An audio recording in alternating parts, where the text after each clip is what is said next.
of Mitzcheta, which you see behind me, is the location of one of the oldest Jewish communities outside of Israel. It's believed that Jewish exiles came here after the destruction of the first temple. Here's more on the history of the Georgian Jews in this next report. For well over a century, the Great Synagogue of Tbilisi has been an active reminder of the strong Jewish community of Georgia, dating back thousands of years.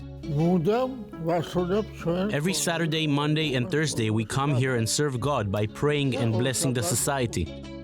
Raphael Messingizer and his cousin are the only Kohanim still remaining in Georgia, a country with a profound Jewish history that is unlike anywhere else in the diaspora.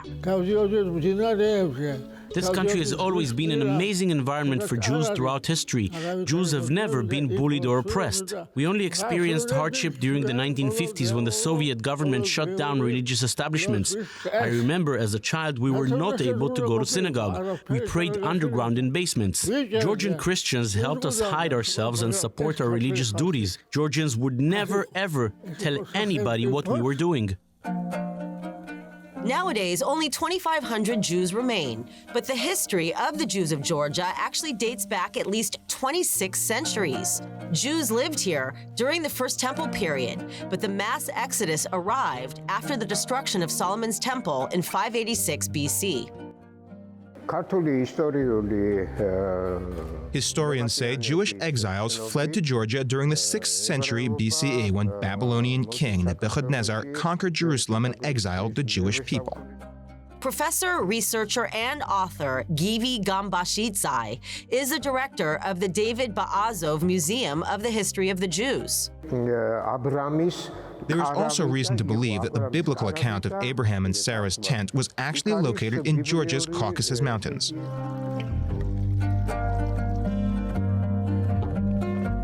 The first exile of Jews from Jerusalem in the 6th century BCE settled in Mikseta, a beautiful city nestled in a valley between two rivers.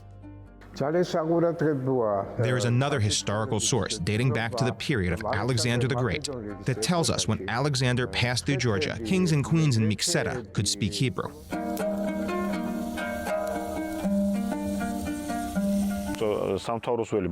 Here we have 4 types of graves dating back to the 5th century CE to the 9th century CE. Even though archaeologists have only hit the tip of the iceberg discovering this nearby ancient cemetery, there is reason to believe evidence of Jewish cemeteries will be uncovered in the area. Archaeology is growing so fast, it is full of surprises. Of course, we believe that any time discoveries will confirm these stories we've been talking about. Jewish historian and professor Leila Tsitsuashvili is the chief curator of exhibitions at the Georgian National Museum. He is writing that its amulet belongs to Abraham's son of Sarah, and there are blessings on this amulet. I think it's one of the important, oldest artifacts of the Jewish heritage in Georgia. This pendant, written in Aramaic, was discovered on a grave in Mikseta, dating back to around the 4th century CE. Jews who lived here could understand Aramaic language, and they helped her to split ideas of Christianity among Georgians, and maybe first converted Christians in Georgia were Jews. This also explains why Mikseta is also the cradle of early Christianity. It's believed the Jewess Sidonia is buried in this monastery, holding a piece of Jesus' shroud from his crucifixion. Yes, we believe it is true. We know that between the 1st century BC and the 1st century CE, Georgian Jews were communicating from country to country.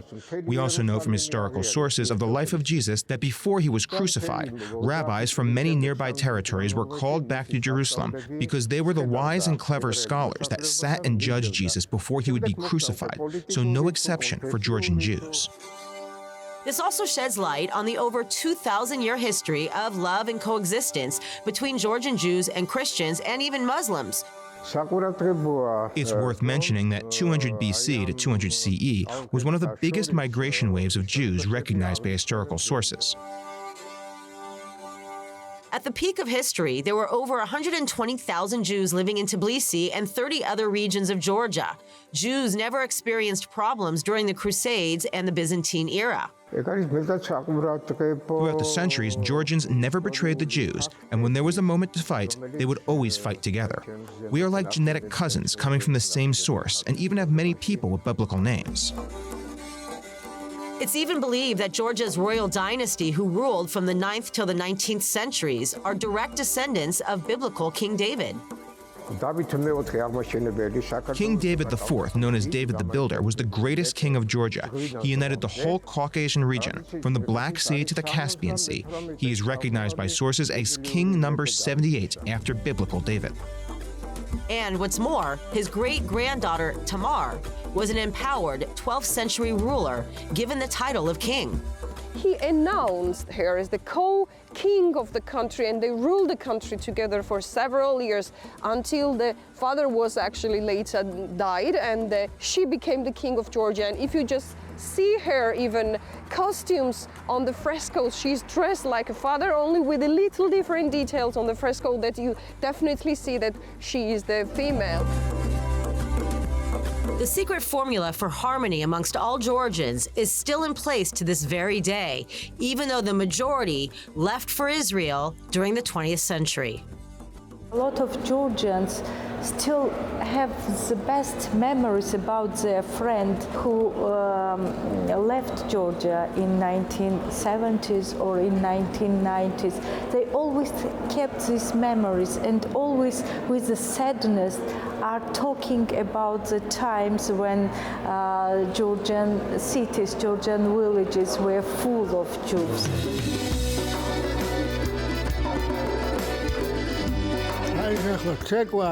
We dance Georgian, sing and speak Georgian, and we're similar to local Georgians. And that is why we're called Georgian Jew.